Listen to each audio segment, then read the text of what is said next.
Welcome back to the show, folks, or welcome to the show. If you're just now tuning us in, we want to thank you very much for listening. That's right, you got the American Adversaries Drive Time Prime Time Show coming to you live once again on FM 105.5 and AM 660 The Answer. It is pitch black dark outside, so if you're out there on the roads, please take your time and drive safely. We're coming to you from the Mercury Free Broadcasting Studios, and don't forget, for the very best in Mercury Free General Dentistry and Health Center Dentistry, call my dentist, Dr. James E. Hardy, at 407-678-3399. I'll be in the chair next week for my regular checkup, so I hope I hear good things about you folks visiting Dr. Hardy. All right, 407-774-8255 is our number. I am Christopher Hart, along with the chairman of the board. That, of course, would be Mike McBath. We also have Mike Bass in the studio with us now. Mike, thanks for being with us tonight. That's kind of a tongue twister between Mike and Mike, right? I'm telling you. And Nicholas Cicero is on the bridge, and we are up on YouTube, thanks to General Lucas Paris. Tell them how they can access that. General Paris, please, sir. Go to youtube.com, type in Adversaries TV, one word. You'll find our channel. Click on it. Newest videos are at the top, and in descending order, older videos. Come to Pariscope Depth with us. All right. Just that easy. All right. In the next segment of the show, we're going to have economist Steve Moore on with us. And I'm sure you folks have heard him or seen him at one point or another.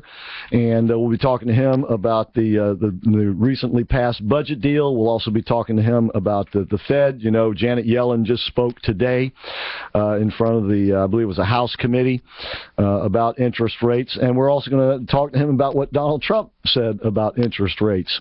And so that ought to be very interesting. And now, Chris, we'll also be talking to him a little bit about tax policy as well. Now, this is an important point, too. Now, do I have it right that Carly Farina is going to appear on The View on Friday? She is indeed. I mean, think how they insulted that lady. They said she looks like she was demented. Now, I'm trying to figure this out. Made Trump and his insults look pretty small. I mean, I'm trying to figure out, well, what does Goldie look like? I mean, demented? She looks like a fat pig. I mean, but I'm serious. If they're that nasty, I mean, when I hear that from these women, there's 5 women there, of which all of them are like intellectual midgets. And they're going to bring Carly. Carly will eat them alive, and you know what they're going to do? They'll just start insulting her and, you know, saying the liberal junk, which is pure junk. It's going to be interesting because I saw an interview with her the other morning when she was being asked about, in case some of you folks don't know, evidently, I guess it was Thursday, the morning after the debate, they were making comments about her performance during the debate, in particular about the opening question where they were asked, do you have a weakness? And it got to Carly, and she said, well, and she started off with a big smile on her face, which she held all throughout, and she said, I've been told that I don't smile enough, and then she held the smile.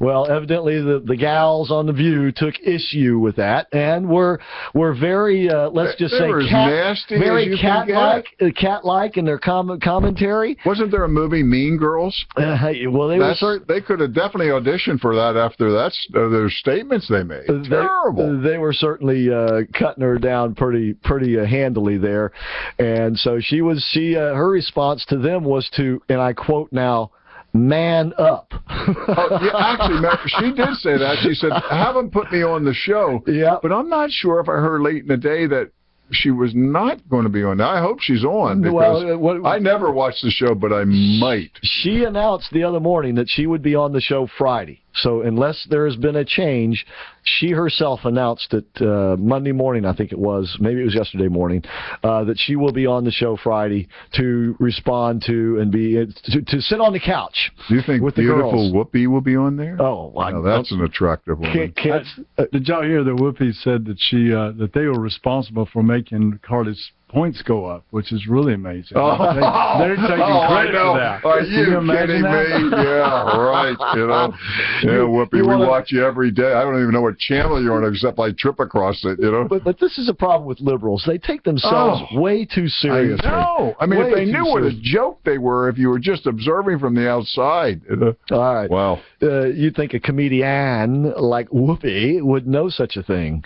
All right, let's go to John. John, thank you for calling tonight. Hey, fellas. Yeah, Carly Fiorina could bring up two main issues with those women. Number one, how terrible this president has been for women, especially in the area of employment. And the other one would be and poverty. But the other one would be also there's some Jewish women in there. How bad this president has been for you're right. for Israel. Yeah, I bet she will do that. I bet that will be a focus of John, her she conversation. was on Carly the other day when she was explaining when they called her demented, and she did that. She just said, well, let me identify exactly what Obama did. So when I'll bet you she'll go right through the same recital. And this is going to be pretty embarrassing for the View. Well, I think it's going to be tough for those ladies to get on the offensive here because they're just totally unmatched.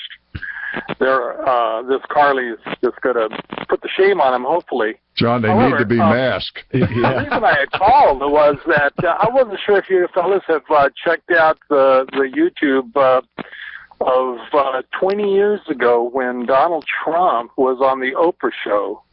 And I got to tell you, he's got the same message and nothing's changed as far as Trump is concerned, except maybe he's got a little less hair now, but it doesn't have quite as much of a baby face. He really had a really baby face there for a long time. But you're right. Now I haven't seen that particular one, but I have seen a number of other ones, and he's singing the same song. I mean, you're absolutely right. He's saying the same things, and it's sort of the same old crap, just different flies. And he's calling it for what it is. And so I'm kind of amazed by people who said that he's changed over the years. Really, if you listen closely to what he said back then and what he's saying now, even when it comes to abortion, is very, very similar. I mean, it's the same message, and so it's going to be hard to get him off his game since he's been saying this forever. John? Well, he's consistent, and I got to tell you, the guy's got a strong message, and people are looking for a big change, not the kind of change, the fundamental change that Obama brought to this country, which basically has just destroyed so many facets of this country. Yeah, oddly enough, I think what Trump wants to do is get us back to the fundamentals, right? Not fundamental change, but get back to the fundamentals. In other words, a strong economy. You provide the framework, the environment, if you will, for a strong economy. You seal the border. You know, we get back to the fundamentals of running our nation like a nation rather than like we're some sort of branch of the United Nations. And well, that is a good point because basically there has been so much dysfunction.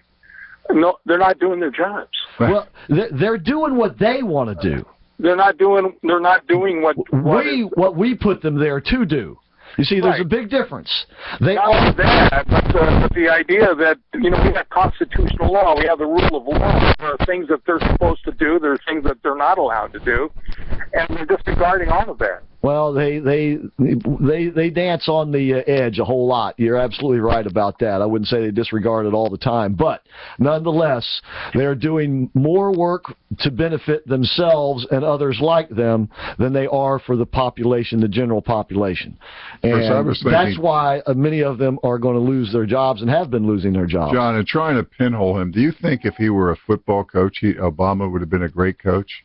I would say by now we'd be about 0-21, He right? wouldn't qualify for Pee-wees. I know. I was going to say he'd have been fired 4 years ago. I mean, yeah, because his coaching philosophy would have been, look at all the talent I have on my team, and that poor team over there doesn't have any, so I'll give them my talent. All my players, right. And then we'll give them your salary, too. Not mine, but your salary. That would be his coaching philosophy. Yeah, what a loser. No. All right. Well, thanks for pointing that out, John. Appreciate that. And this is why Trump is going to be hard for anybody to beat. All these people out there who think Trump's going to fade away. Nope. He ain't going to fade away. And this is not like Fred Thompson, Rudy Giuliani, Herman Cain. Trump doesn't need anybody else's support. And I'm talking in terms of monetary support. He can do this on his own. And that's why all of those guys went away. Herman Cain went away because his support would dried up because of the concocted scandal. Right. But mainly it was because his money was going away. Chris, when he walked in today... Same thing with Giuliani and Thompson. Right. When he walked in today at registration, there was a massive amount of people there. And did you notice how young they were? These were millennials around them, and they were just awed by the fella. And I believe it. I mean, they just sit there and go, oh, my God, this guy's a billionaire. This guy has great ideas. And he is pretty affable. You know, he's a likable guy. I don't think he doesn't repulse me at all. I think he's a pretty funny guy. He understands people. Well, he gets it. Well, yes. But to take that a step further, he understands what we say here on the show over and over and over again, that politics has all of the same elements at play as professional wrestling, right? Right. And your persona is what makes it all work. And sometimes that persona needs to be over the top. Sometimes that persona needs to be a little more humble, if you will. But it always is out there. And he understands that you make that emotional connection, just like the Democrats have been doing, and you solidify your support going forward. That's what he is doing. He's making that connection with people. And that's why his support is not eroding. As I said, as these other candidates are gaining on him, it's not because he's sliding in the polls. It's because the other candidates are trading points back and forth, and there are several who are just falling farther and farther away. Chris, do you think that if Barack Obama could run again, that he thinks he could beat Trump in his own mind? In his own mind, I think he thinks he could beat any of the... And I'm here to tell you that all but a couple or three of them he could. There's no doubt in my mind. There is no doubt in my mind about it. My thinking was if Nelson Mandela is a leader that Barack Obama should try to emulate, he could start by spending the next 27 years in jail. But,